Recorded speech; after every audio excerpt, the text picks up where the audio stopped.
Thank you for tuning in. Today's episode, we're going to be changing the oil on this 2020 Subaru Outback.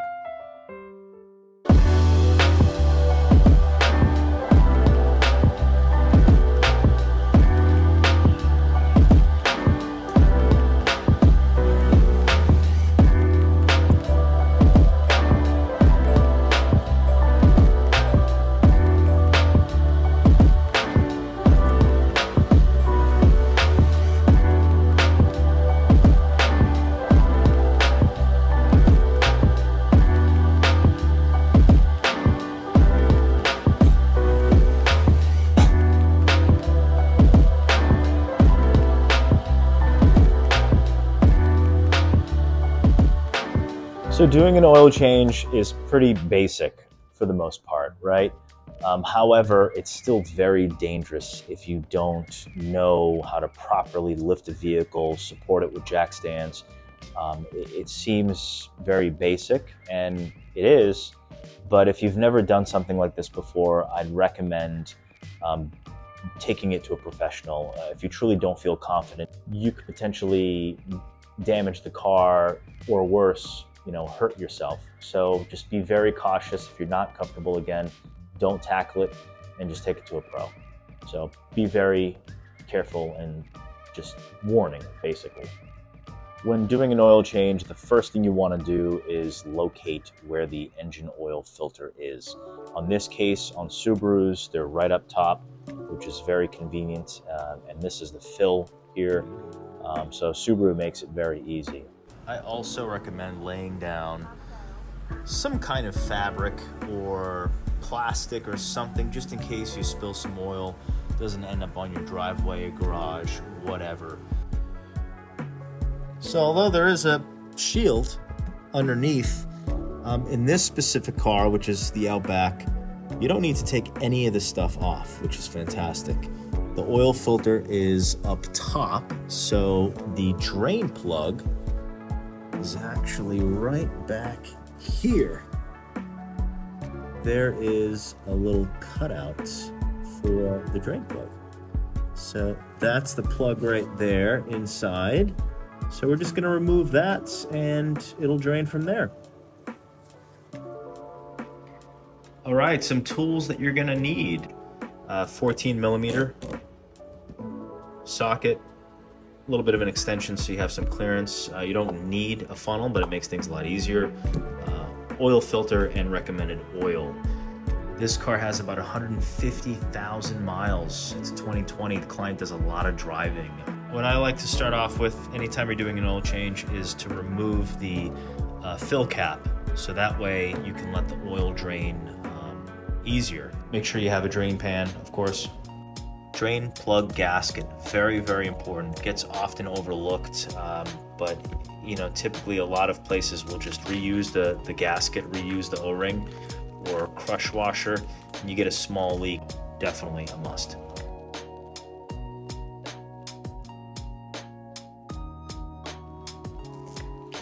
So we're going to be taking the filter off. Get a good grip. You can crunch the edges a bit, it makes no difference. Again, you're going to be replacing this filter, and just basically crack it loose. Very important. Make sure the factory gasket on the old filter is not still on the engine. Very important. You never want a double gasket. An oil filter, it'll create a leak instantly once you start it up. Pressurizes the system and it just pours out. Okay, so very important. You want to clean this mating surface where the new filter is going to go on. Most cases, the oil filter housing is going to be upside down, so you can actually fill the new filter with oil. In this case, you can't do that. It's just going to leak out everywhere once you flip it upside down. Honestly, it pressurizes the system so quickly that it really is not going to cause any damage. Always check to see if the factory gasket's intact. A little bit of new oil.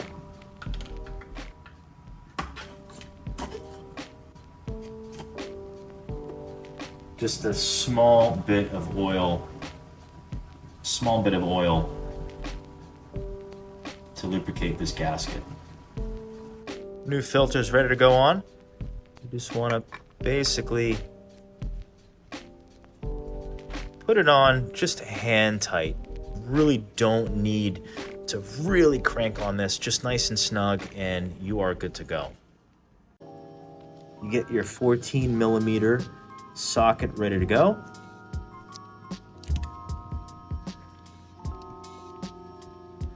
Once you crack that oil drain plug, it's definitely going to want to come out as quickly as possible. So take your wrench off and just loosen it by hand. You'll feel it loose. Now it's going to start draining here. So then once you feel it coming, you're going to have to remove it as quickly as possible. It's a bit of a pain, but there you go. That's it, let it drain. All right, drain plug is out. You want to remove this old crush washer. We're going to be replacing it with a new one. All right, new washer goes on. You're good to go. Do not reuse your old washers. You're just going to get a leak. It is what it is. So once the oil's been drained, you want to put the new washer on the drain bolt. You definitely want to snug it up just so it tightens up. I think the factory torque is about 25 foot-pounds or 20 foot-pounds. Just a nice little snug and you're good to go. Okay, 4.4 quarts.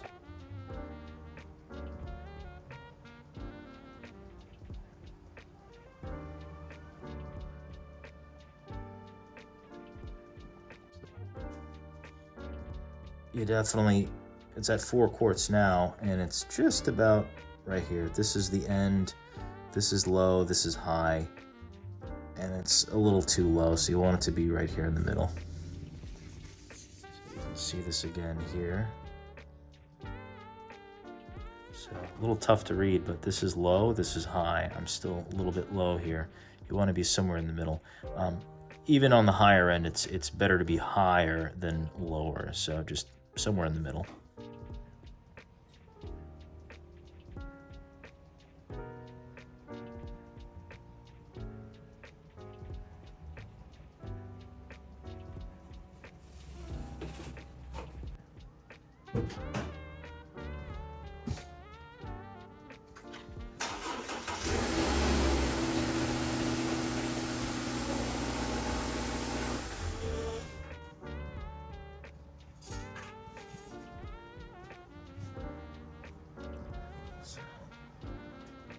Look at that right there.